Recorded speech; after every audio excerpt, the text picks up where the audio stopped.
Dean, huge congratulations on the win today. Very satisfying after a disappointing first loss. Yeah, very, I must say. 1-1 coming to New Zealand. I think at the start of the series I would have taken that result.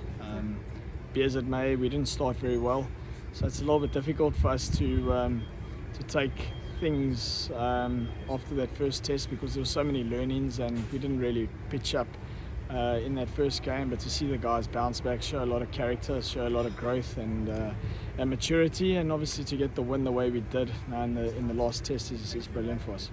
Talk us through winning the toss and electing to bat first. I know a lot of people are interested in that decision. A very strong message that you sent out with that decision. Tell us the reason behind that. Visually, the pitch did look a lot different to the first test. So that wasn't as green. There was a lot less green grass, maybe a lot more browner grass on the wicket. So it did look a little bit like a bat first wicket. But I think because of what happened in the first test, the easy, soft decision would have always been to go and bowl first if to win the toss.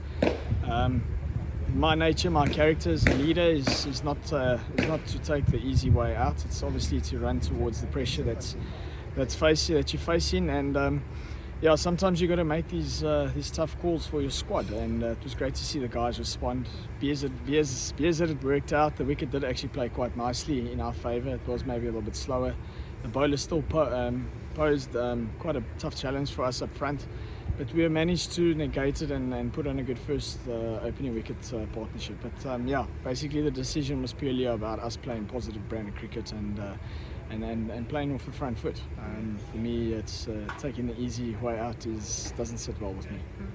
A good all-round performance from the entire team. The batsmen had people who put up their hands. You had your bowling unit who really came through and came out to the party. How pleasing is that, especially after that first game? Yeah, it was good to see young guys come in and test our depth of our squad.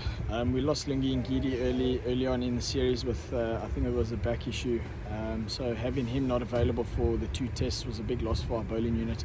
Guys came in and put their hands up, especially in the second test.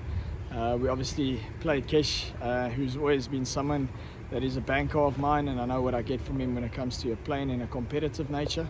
Batting wise, we had Sarel come in his first test series, get 100, really show what he's made of, the character that he possesses within himself. It's great to see him influence our batting unit in that respect. Carl Verheyen been around for some time now in the Proteas system, hasn't played a lot of tests, but also he's had to fill big shoes in a guy like Quinny de Kock, who's obviously retired. And for him to come out and play his natural style of cricket in the second innings was brilliant. And for him to get a test 100, his first test 100, was great for him as a player, his confidence, I'm sure, going forward.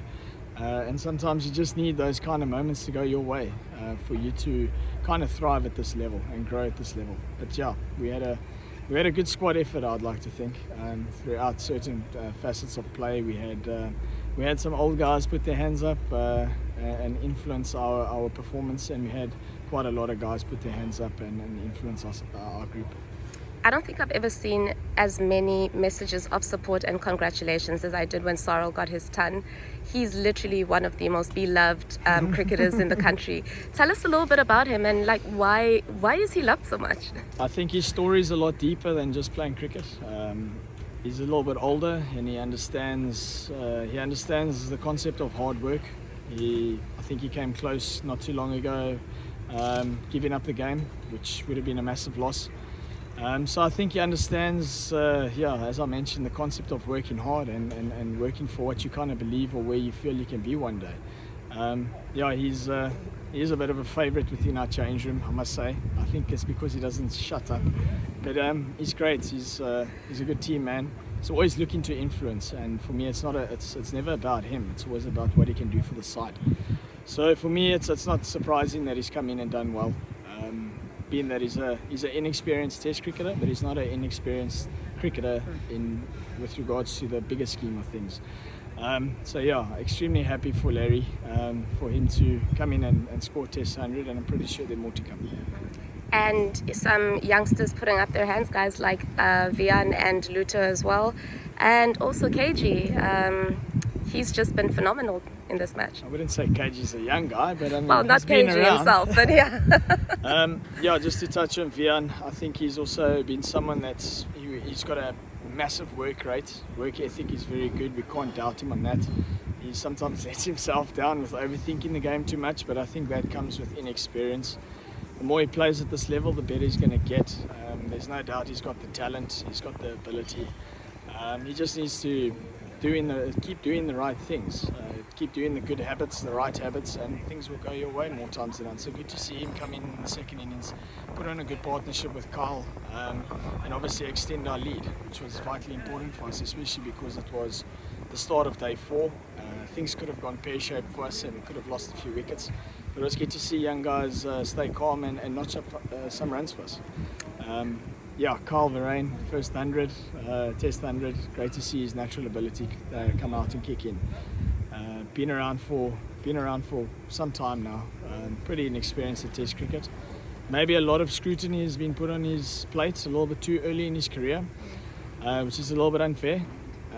Bearing in mind that he's got a massive role to play within the side, being wicketkeeper batter.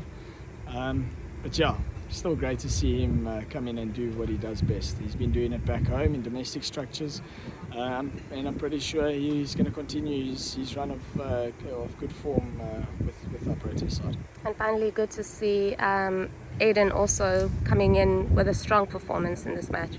No, definitely. I mean, it's no doubt that Aiden's been under pressure a little bit from a run scoring point of view. Good to see him come in. He's been around for quite a while now. I've always said Aiden's one innings away from being back in form. I know he got some runs in the first innings, which was great to see. Yeah, so it's good for him. Hopefully the confidence that he brings or gets out of that innings goes for a long way for him. I know he's still got a lot more in the tank when it comes to scoring runs, and I can see the disappointment that he goes through when he fails.